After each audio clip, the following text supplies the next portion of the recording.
नमस्कार, news nation पर Okinawa presents Hindustan का सपना वर्ल्ड कप अपना इन एसोसिएशन विद प्रिंगल में आपका बहुत बहुत स्वागत है। मैं हूं आपके साथ चिराग सुखीजा, मेरे साथ अखिल गुप्ता और अंकिता मिश्रा मौजूद है। और आज भारत ने दिखाया है कि ये नया भारत है, ये गिरकर उठना जानता है, ये बार बार गिरकर उठना जानता है। और जितनी बार आप इस भारत को गिराने की, दबाने की कोशिश करोगे, उतनी ही बेहतरीन ये जीत है। उतनी ही बेहतरीन ये जीत इसलिए भी है क्योंकि 6 लगातार मैच वर्ल्ड कप 2023 में भारत ने जीत लिए हैं। और ये जीत खास इसलिए भी है क्योंकि इंग्लैंड को हराया है, डिफेंडिंग चैंपियंस को हराया है, 20 साल के बाद वर्ल्ड कप में हराया है। ये जीत अपने आप में खास है, बहुत मायनों में। उस पर चर्चा करेंगे, रोहित शर्मा पर बात करेंगे, सूर्य कुमार यादव पर बात करेंगे, मोहम्मद शमी पर बात करेंगे, जसप्रीत बुमराह पर बात करेंगे, क्योंकि अंग्रेजों को धूल चटाई है और सेमीफाइनल की टिकट कटाई है। अखिल, पहला कमेंट चक दे इंडिया। मैं बड़ा खुश हूं यार, जिस तरीके से इंग्लैंड को हराना, 229 रन बनाए थे।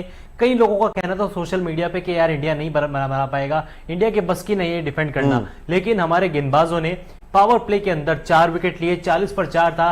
वहीं मैंने कह दिया था आपसे कि मैच इंडिया के हाथ में है। कमर इंग्लैंड की टूट चुकी है और जो टीम पहले ही बैसाखियों के सहारे चल रही हो, वो क्या 230 बनाएगी? बिल्कुल, कैसे बनाएगी अंकिता ये टीम? ये इंग्लैंड की टीम क्या करेगी?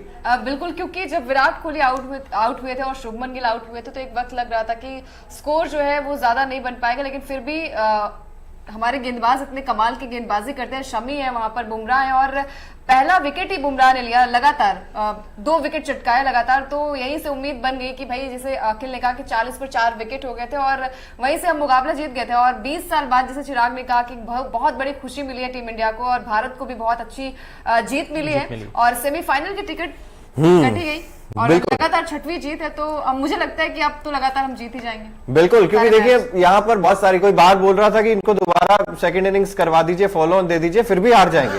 मतलब क्या है ये क्या है? 100 रनों से टीम इंडिया ने इस मुकाबले को जीता है। और मुझे भी लग रहा है कि अगर आप फॉलो ऑन दे दोगे तो 100 नहीं बना पाएंगे। अभी मुझे शर्म आ रही है इनको डिफेंडिंग चैंपियन कहने में यार, इनको डिफेंड करते हुए। हर टीम जो भी डिफेंडिंग चैंपियन होती है वो अपने कुछ तो रुतबे के साथ खेलती है यार। भले ही आप क्वालिफाई कर पाओ, सेमीफाइनल में ना कर पाओ, लेकिन इनकी टीम का कंपटीशन बांग्लादेश से है। ये कह रहे हैं कि आप जितना खराब खेलोगे हम आपको उतना ही खराब खेल के दिखाएंगे, हम आपको बीट करेंगे। इनकी जो जंग है ना वो बांग्लादेश के साथ नजर आ रही है। लेकिन क्या संघर्षपूर्ण पारी रोहित शर्मा ने खेली, एक एक रन के लिए जैसे जैसे एक एक रन बन रहा था, दर्शक तालियां बजा रहे थे, पूरा देश तालियां बजा रहा था और वो पारी ताली बजा रहा था। मैं तो भाई मतलब गदगद हो गया यार मैं ये वाला मैच देखकर। मतलब यार इतनी शानदार जीत, लो स्कोर को आप डिफेंड कर रहे थे और उसके बाद ऐसी गेंदबाजी। एक वो श्रीलंका वाला फाइनल आपको याद होगा, एशिया कप का। और यहां पर मतलब तेज गेंदबाज जब टीम इंडिया के चलते हैं ना, तो फिर बल्लेबाज कोई सी टीम का हो वो चलेगा नहीं। और चिराग, हम कल भी बात कर रहे थे कि अगर टीम इंडिया हर मैच चेस करके ही जीती है और उन्हें ये स्टेप लेना पड़ेगा कि भाई पहले हमारी बैटिंग आया और आज बैटिंग का भी टेस्ट हुआ। खैर यहाँ पर मतलब श्रेयस अय्यर की अगर हम बात करें तो लगातार उनकी फॉर्म जो है वो निकलकर सामने नहीं आ रही है। तो कुछ आज मुझे लगता है श्रेयस अय्यर की बात हम लास्ट में करेंगे। बिल्कुल ठीक है, लास्ट आज सबसे पहले बात होगी जीत की। सबसे पहले बात होगी जसप्रीत बुमराह की, सबसे पहले बात होगी मोहम्मद शमी की। आज गेंदबाजों की बात कर लेते हैं। और क्योंकि देखिए अखिल जी, वो एक समय लग रहा था डेविड मलान, जॉनी बेयरस्टो, तूफान आया था शुरू में यार, लगा ये मैच शायद ये दोनों बल्लेबाज जल्दी खत्म कर देंगे। लेकिन वो मैजिकल डिलीवरीज जसप्रीत बुमराह की, सबसे पहले डेविड मलान, वो उनको बोल्ड किया और उसके बाद अगली गेंद पर जो रूट, क्या शानदार गेंद थी, शानदार गेंद थी। विकेट बनाए थे वो मोहम्मद जसप्रीत बुमराह ने, लगातार परेशान किया। अंदर आती हुई गेंदें, चाहे मलान को आउट करना और जो रूट वाली डिलीवरी तो बेहद ही शानदार थी। लेकिन इस मैच का सबसे बढ़िया जो विकेट मुझे लगा वो बेन स्टोक्स का था। मतलब 500 गेंदें टप्पे पर उनको परेशान किया, अंदर आती हुई गेंद, हाव भाव उनके एक्सप्रेशन बिल्कुल अलग हो चुके थे बेन स्टोक्स के।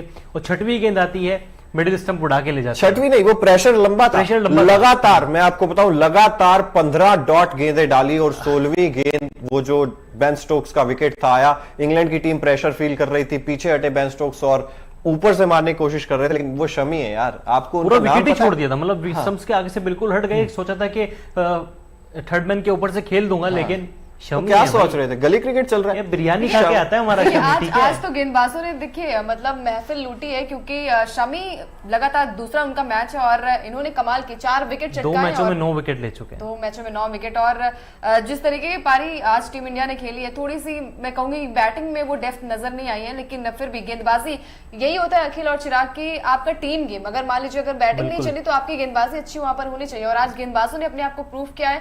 और स्टार्टिंग में लग रहा था कि जैसे डेविड मलान और जो पार्टनरशिप उनकी थी वो तोड़ने में थोड़ी सी मुश्किल नजर आई, लेकिन जैसे 2 विकेट चटके उसके बाद तो लगातार विकेट की झड़ियां लगी। बल्लेबाजी भले ही ना चली अंकिता, लेकिन इस विकेट पर 229 रन लगाना ना 329 से कम नहीं था, बिल्कुल, क्योंकि बहुत ही धीमा विकेट था। आउटफील्ड उससे भी ज्यादा धीमा था, उसके बाद भी 229 बोर्ड पर लगा दिए। मैं तो तारीफ करूंगा बल्लेबाजों की, खास तौर पर रोहित शर्मा की। बड़े मैचेस में हम हमेशा देखते हैं कि विराट कोहली थोड़ा सा डगमगा जाती है उनकी पारी। खैर किंग कोहली हैं, उनकी तुलना मैं नहीं करूंगा, लेकिन जिस तरीके की पारी रोहित शर्मा ने खेली, प्रेशर को एब्जॉर्व किया उन्होंने। उसके बाद सूर्य कुमार यादव, उनका भी जो 81 है ये किसी 181 से कम नहीं है मेरे हिसाब से, 87 है जितना भी है। तो मेरे हिसाब से देखिए जो रोहित शर्मा की पारी थी वो किसी शतक से कम नहीं, बिल्कुल नहीं थी। बिल्कुल नहीं उसके थी। बाद और सूर्य देखिए कुमार विराट यादव की कोहली भी के तारीफ चेहरे करनी पर वो पड़ेगी। स्माइल, हमने 0 पर जब वो आउट हुए थे वो स्माइल अलग थी, वो फ्रस्ट्रेशन अलग था, लेकिन उसके बाद जब विकेट्स गिरते गए, यहाँ पर गेंदबाजों को उन्होंने गले लगाया, शमी को आकर गले फ्लाइंग लगाया, किस दे रहे थे, हाँ शमी फ्लाइंग को। किस दे रहे थे और मतलब उनका दिल खुश हो गया। चलिए वो स्माइल हमने देखी, क्योंकि सोशल मीडिया पे अब रील्स बनने लगी होंगी विराट पे भी कि वो सैड स्माइल से, अभी ट्रांजिशन का जमाना है आज। हाँ वो जो मतलब आप देखते हो वो ना कहते हैं ना transition? जज्बात बदल दिए, हालात बदल दिए। वो जो फ्रस्ट्रेशन थी जो डक पे आउट हुए, और उसके बाद वो जो इंग्लैंड की जो आर्मी थी उसने बहुत मीम्स बनाए, और डक के ऊपर विराट कोहली का चेहरा लगाकर वो कोहली का बहुत चेहरा। मीम्स बना रहे थे। लेकिन अब मीम्स बनाइए आप, इंग्लैंड बन रहे वालों हैं, जितने memes देख बन रहे हैं। मैंने खुद एक ट्वीट किया है कि इंग्लैंड वालों ने ट्वीट किया विराट कोहली का, मैंने लिखा आपको 2 दुगना दिया हमने, बेन स्टोक्स और जो रूट। हाँ, तो आपको 2 डक्स मिले। वही हुआ ना कि मतलब बिफोर फिर आफ्टर में ये पारी लगेगी। बिफोर में चलिए आपने विराट की वो इमेज लगा ली, लेकिन फिर भी यहाँ पर टीम गेम है। चलिए हर किसी का दिन नहीं होता, शायद विराट कोहली आज फॉर्म में लगे भी नहीं, संघर्ष भी कर रहे थे। हमने देखा कि जितने भी बॉल उनके सामने आ रही थी वो संघर्ष करते बिल्कुल, नजर वो आए। भी 8 डॉट गेंदों का प्रेशर ही था जिसने 9वीं गेंद पर उनका विकेट चटका और दिया। आप जानते हैं एग्रेशन के मामले में विराट कोहली का कोई तोड़ नहीं है, बिल्कुल। और शायद इसी वजह से उनका विकेट गया। लेकिन चलिए जीत बड़ी होती है और खुशी तभी आती है कि 100 रन से हमने ये जीत हासिल की, और 20 साल का जो लगान था वो वसूल हो गया आज। बिल्कुल, और मतलब बड़ी चीज ये है ना कि 229 बनाने के बाद भी आप 100 रनों से एक मुकाबला जीत रहे हैं, तो आप सोच सकते हैं कि गेंदबाजी में क्या गोले बारूद क्या क्या चला होगा। और अगर आपने मतलब मैच नहीं देखा है तो मतलब हम आपको बता रहे हैं कि क्या क्या हुआ है, कैसे कैसे हुआ है। नहीं वो शब्दों में बयान नहीं किया जा सकता। नहीं तो हाइलाइट्स भी देख सकते हैं हाँ, आप, वो अलग चीज है। आप हाइलाइट्स भी देख सकते हैं, लेकिन हम जितना बयां कर सकते हैं शब्दों से उतना हम बयां कर रहे हैं, क्योंकि वो वाकई में ही वो गेंद नहीं थी, वो आग का गोला था। वो नहीं समझ में आ रहा था इंग्लैंड के बल्लेबाजों को, जैसे जैसे मोहम्मद शमी और उसके बाद सिराज ने हालांकि 2 ओवर में 18 रन दे दिए थे, लेकिन उसके बाद जिस तरीके से सिराज को भी वो मदद मिलती जा रही थी, काफी ज्यादा फायदा सिराज को भी मिल रहा था, और उनकी गेंदबाजी में भी फिर वो एग्रेशन नजर आने लगा था। बेन स्टोक्स से आउट होके गए ना, वो जमाई लेते हुए जा रहे थे। मतलब इंग्लैंड शायद नींद में बल्लेबाजी कर रहा था यार, अब तो वैसे भी उनको नींद में ही खेलना होगा।